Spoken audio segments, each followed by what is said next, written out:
हाँ सुधांशु जी जवाब दे रहे, हटाइए मेरे। देखिए झा साहब, बकैती क्या होती है मैं आपको बताता हूं। हमने जिन नेताओं पे कहा आरोप है, आप एक नेता बताइए जिसके खिलाफ हमने केस विड्रॉ कर लिया हो या हमने उसके खिलाफ क्लोजर रिपोर्ट लगा दी हो। मगर बकैती यह होती है कि शारदा स्कैम पे तृणमूल कांग्रेस का ऑफिशियल स्टैंड है कि ऐसा कुछ हुआ ही नहीं। आज कहते नहीं साहब हुआ था और हम भ्रष्ट थे और हमारे नेताओं ने इतना करोड़ का भ्रष्टाचार किया था। अब सुनिए सर, अपने क्या हुआ अजीत पवार के बारे में कांग्रेस और एनसीपी का ऑफिशियल स्टैंड है कि ये सरासर निराधार है, ऐसा कुछ हुआ ही नहीं। आज कहते नहीं हुआ था और हम तो बहुत भ्रष्ट थे, हमने तो इतना भ्रष्टाचार किया था। मेरे भाई स्टैंड आपने चेंज किया, स्टैंड हमने नहीं चेंज किया है। अन्यथा आप ये बता दीजिए जी फिर आप डिस्टर्ब करने लगे। यार आप बोलते हैं तो भी ये गलत है। ये आपकी दिल्ली असेंबली है क्या? नहीं, रिलैक्स। संजीव जी प्लीज, जब आपने बोला सुधांशु जी से मैंने एक भी शब्द लिया क्या? नहीं, जब आप बोले तब भी आप बोले, जब वो बोले तब भी आप बोले।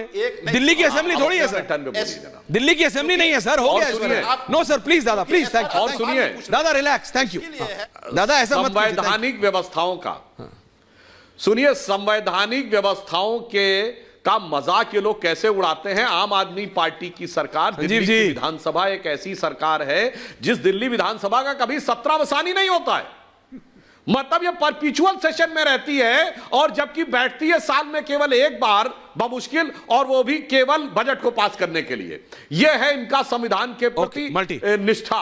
और ये सारी वो पार्टियां हैं जिन्होंने सीएए जो केंद्र में संसद से पारित कानून था उसके खिलाफ विधानसभाओं में प्रस्ताव पारित कर दिया, जो कि घोर असंवैधानिक है और नागरिकता राज्य का विषय नहीं है, फिर भी पारित कर दिया। तो जनाब आप उसके बाद कहते हैं, अब किसको बकैती कहते हैं ये बता दीजिए। आप मुझे साफ साफ बता दीजिए कि आपने केंद्र के कानून के विरुद्ध आपने पारित करके दिखा दिया और आपका सत्रावसानी नहीं होता है।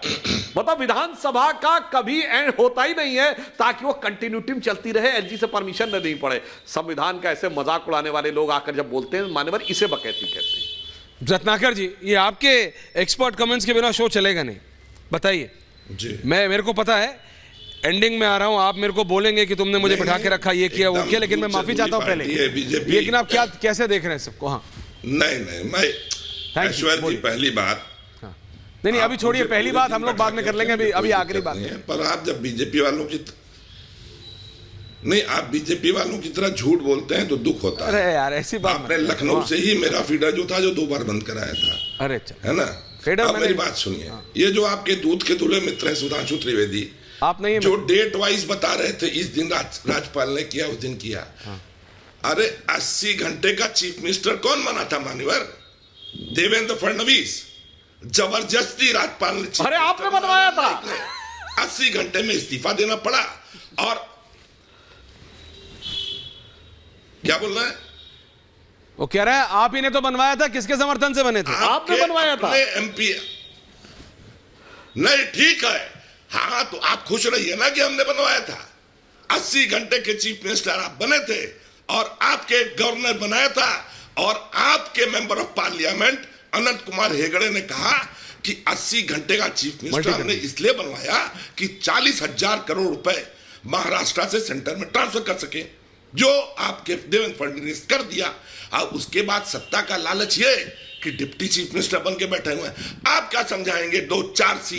अरे आपके पास 2 मजबूत सी हैं, एक है आपका कैप्चरिंग एंड दूसरा है क्रूसिफाइंग द डेमोक्रेसी। भेड़िए किसी घर के बाहर अगर खड़े रहे और आप कहें कि लोग तो भाग रहे हैं, अरे आप भेड़िए हैं, आप तब तक आदमी को नहीं छोड़ेंगे जब तक मार नहीं देंगे। ओके ठीक है, पॉइंट जा रहे हैं तो उनकी गलती नहीं है। ओके, आपने 94 का केस लिया, अरे अब बस हो गया। बोलिए तो बुलाते क्यों? अरे अच्छा बोलिए, नाराज मत हो, समय कम है। अच्छा बोलिए। आप ही की बात सही। 90 नहीं, मैं नाराज नहीं होता ऐश्वर्य जी। 94 में बम्बई केस में ही कहा गया है ना कि unless until there is a constitutional failure the government should remain there. पहला है, आज की तारीख में आपके राज्यपाल राष्ट्रपति शासन नहीं लगाए हैं इसकी, लेकिन मुख्य सचिव को DG go breaking news, Champai Soren Sudhanshu ji on air full frame सरकार बनाने के लिए नेता किया जाए, इसके लिए हम गया था। सर, अब तक शपथ लेंगे राज्यपाल से, क्या बात हुई है चंपई जी? हमने कहा कि नया सरकार बनाने के जल्दी पहल किया जाए। पहल किया जाए, राज्यपाल ने क्या कहा है? और उसके बाद सुधांशु जी एंडिंग कमेंट जेएमएम के प्रवक्ता मोहन कर्माकर जी, क्या सचमुच चंपई जी के पास 43 के 43 हैं? क्या सारे एमएलए हैं जैसा क्लेम किया जा रहा है आपकी पार्टी के पास? देखिए, बार बार ये मैं आपसे कह रहा हूँ कि हमने महामहिम राज्यपाल को लिखित तौर पर वहां पर हमने बहुमत का आंकड़ा दिए हैं। हाँ। अगर महामहिम राज्यपाल को इस पर कोई किसी तरह का डाउट है तो उसमें वो पैरेड करवा ले विधायकों, या हमें न्योता दे करके विधानसभा में बहुमत साबित करने के लिए हमको मौका दिया। यही तो मैं कह रहा हूँ, फालतू उलूल जुलूल बात और दूसरी हम बात करना नहीं चाहता हूँ। जो ये बात है संविधानिक। ओके, ठीक है, थैंक यू सुधांशु जी। पंकज जी ने वो एक कोई लाइन मारी है ना, पंकज जी ने वो एक कोई लाइन मारी, संजीव झा जी अलग दे रहे हैं, रत्नाकर जी अलग ही भेड़िया तक चले जा रहे हैं। डकैत तो हमें मालूम है, आज आपने मतलब ड की जगह ब वाला भी हमको समझा दिया कि हम पश्चिमी उत्तर प्रदेश में डकैत तो हम लोग समझते हैं, बकैत हम लोग नहीं समझते, उसकी भी हो गई डेफिनेशन। लेकिन झारखंड में हो क्या रहा है सुधांशु जी? झारखंड में हो क्या रहा है? निशिकांत दुबे खड़े होकर कहते हैं आप ही के साथ ही हैं सांसद में, वो कहते हैं भाई माइनॉरिटी सरकार है। चंपाई कहते हैं हमारे पास पूरे विधायक हैं। हो क्या रहा है झारखंड? डेमोक्रेसी का मजाक उड़ रहा है। सुधांशु त्रिवेदी, देखिए, अब जो कुछ हो रहा है उसको कितना भी छुपाने की कोशिश करें, इंडी गठबंधन और इंडी गठबंधन की पार्टियों के अंदर क्या हो रहा है, अब वो सब कुछ सामने है, जिसे कहते हैं साजे की हंडिया चौराहे पे फूट रही है। इसलिए अगर समय अधिक नहीं है, पहले तो मैं एक पॉइंट का जवाब दे दूं। रत्नाकर जी ने कहा था 36 घंटे का चीफ मिनिस्टर याद है यूपी में, जिस जमाने में उन्होंने लेटर जाके दिया और आपने शपथ दिलवा दिया था, तब हम लोग कोर्ट गए थे और तुरंत 36 घंटे के अंदर कोर्ट ने कहा शक्ति प्रदर्शन कराइए और हुआ था। मगर आज इनकी स्थिति यह है कि ये कोर्ट नहीं गए, ना मीडिया के सामने लेके आए, बल्कि भागकर अपने जहाज में बैठे हैं कि कहीं इधर उधर लेके चले जाएं। इसलिए एक ही पंक्ति कहना चाहूंगा इस इंडी गठबंधन के लिए, जब से खासकर राहुल गांधी जी की यात्रा निकली है, कि अब जो चेहरे से ही जाहिर है छुपाएं कैसे, तेरी मर्जी के मुताबिक नजर आए कैसे, घर सजाने का तसव्वुर हुआ अब बात की बात, अब तो मुश्किल है कि इस घर की हकीकत को छुपाएं कैसे। रत्नाकर जी बोल दीजिए आप भी एक लाइन।